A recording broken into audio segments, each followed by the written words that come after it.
Here I am for part 2, ladies and gentlemen, of the Cryptic Thinker bday game, May 11, 1960, here at Lounging with Lisa, the video series that has me in YouTube jail from going live. I'm not allowed to go live. Anyhow, has me lounging while coming at you with thoughts of the day. Let me set that aside, get these out of the way. First things first, part 2. If you haven't seen part 1 yet, please go take a look. Thank you so much for hitting like. Thank you for your support. Memorize that face. See that? And then do a search for something like this on YouTube for exactly this. Put the two together and you'll kind of see what's going on, because I am going to be able to use that one. Okay, code language, here we go. Moving along with the game. Bernadette's sitting here crying because she wants out again, I guess, and it's driving me to drink, quite frankly. Okay, the Grapes of Wrath is most associated with the Dust Bowl. Who was the author? I know that Nicholas and Smitty and Loco and Watcher and Vesper Martini and a bunch of people will get this right. I'm just really trying to go off last time's list, but I'm going to leave somebody out and feel miserable, so I'm not going to pretend like that anymore, okay? But I do appreciate everyone who may or may not be here right now. So the answer is John Steinbeck, ladies and gentlemen. John Steinbeck, we studied him in college. I really loved Houston Community College. I took, it looks like I only have 14 minutes of recording left. Why is that? If I run out of recording time, I'll just make a part 3. Fair warning right now. Let me move on. Many outdoorsy type women have breathed a sigh of relief due to this natural occurring substance, which is known for its love of the North Side, for emergency toilet paper and or feminine product whilst hiking in the woods. What is it? I'm going to have to give the answers more rapidly than last time because I fear for my time limit here. The answer is moss. So in the future, just pause the video and try to guess and see if you got it right. How's that grab you? I'll give a little second or two. I'm not going to just whip through it. We have to be kind and gentle with people now, don't we? What was the name of the effect or theory that Eisenhower espoused concerning countries, Eisenhower, that's right. Let me start that again, please, ladies and gentlemen.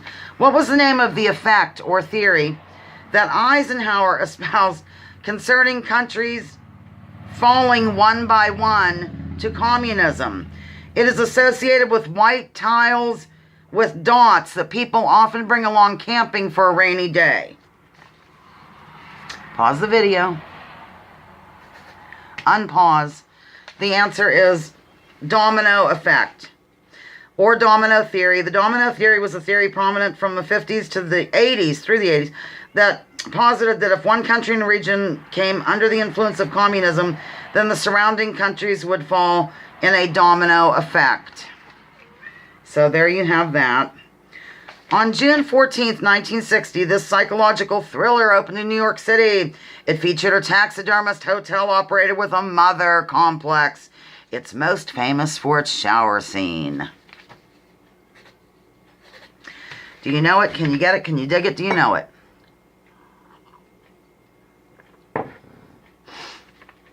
Psycho is the answer, ladies and gentlemen. Kind of like me, Psycho. The themes of this novel, first published in 1960, revolved around morality, racial injustice, courage, and the loss of innocence. The plot focused on the trial of a falsely accused black man. The characters were loosely based on the author's own small town growing up in the segregated South during the Great Depression. In 1962, it was turned into a successful Academy Award-winning film starring Gregory Peck. Of what am I speaking? I think Nicholas will get it correct, as will probably a lot of people, but I know Nicholas is particularly fond of this individual. That's why I keep saying Nicholas. Pat Hacker will get it right, too. I'm done. I'm not going to name names anymore. It's going to cause pearl clutching. Mind you, like I said, if we get cut off, I'll just remedy the issue and we'll go to do part 3. To Kill a Mockingbird is the answer by Harper Lee. She was good friends with Truman Capote. The very first one of these ever in the history of the belly o' the beast took place in 1960. The one person involved looked better than the other, and rumor has it that it could have affected what the public thought of the whole situation.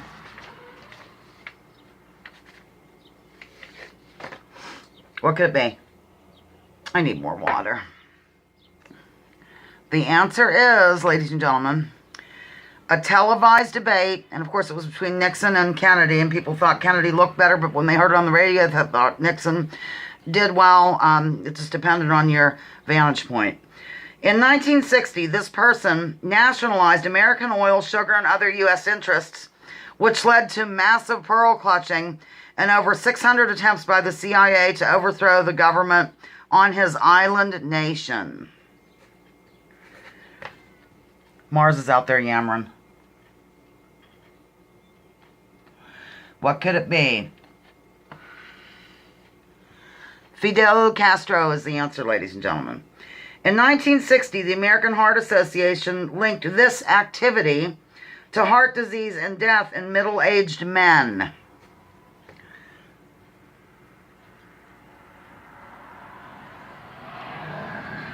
Wonder what it is. The answer is smoking, ladies and gentlemen. In 1960, an official sit-in took place at a Woolworth's lunch counter in Greensboro, North Carolina. Why the protest?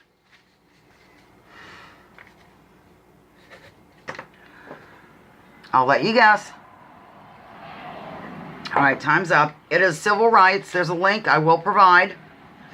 Meanwhile, here's more information. The Greensboro sit-in was a civil rights protest that started in 1960 when young African-American students staged a sit-in at a segregated Woolworth's lunch counter in Greensboro, North Carolina, and refused to leave after being denied service. The sit-in movement soon spread to college towns throughout the South.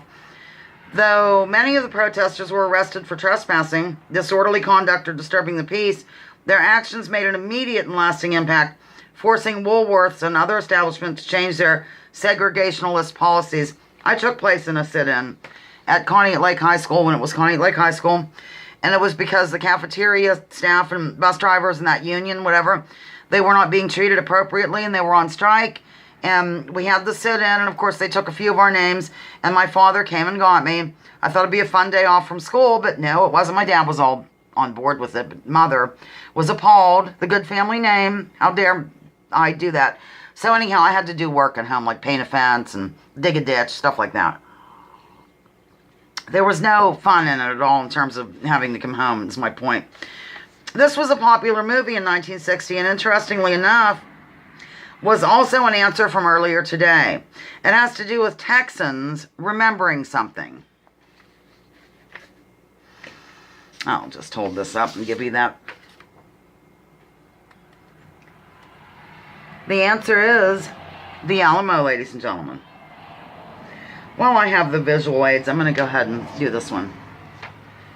Okay. What is the state flower of Texas? Here it is in cartoon form, as is my nature. The flower of Texas is called what? Well, you guess. I'll go mark that off.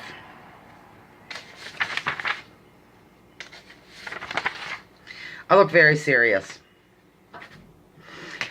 The answer is bluebonnet. Bluebonnet is the answer. Okay. The twist was called The Biggest Dance Craze Ever and sprung to life in 1960. What musician popularized this particular dance?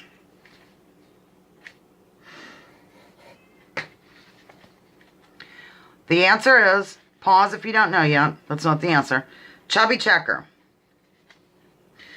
According to the character of Norman Bates from the 1960 movie Psycho, who is a boy's best friend?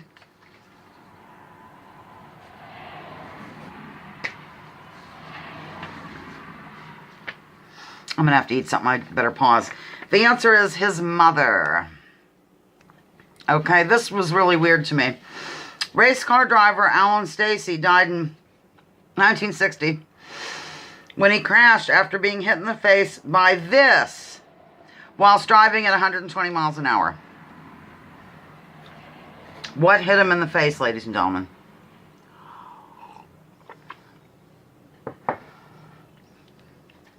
Okay, the answer is a bird. A bird hit him in the face.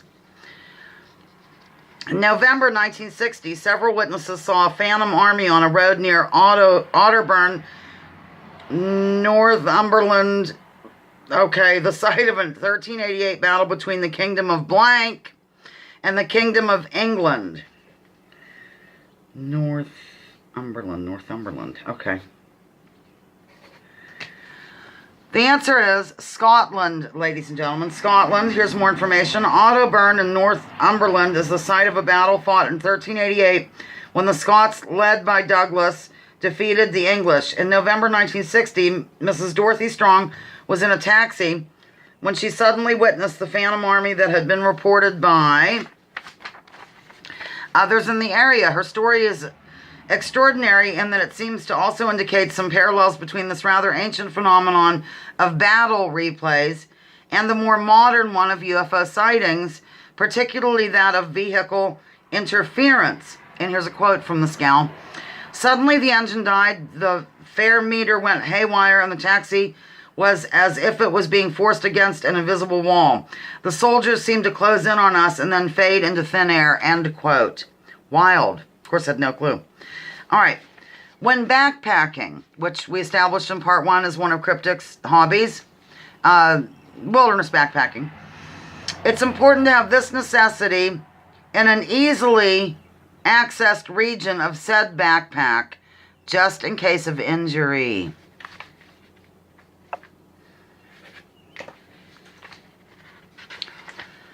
First aid kit is the answer. Okay. During the 1960 Summer Olympics held in Rome, an Ethiopian Olympic marathon runner finished first and set a new world record.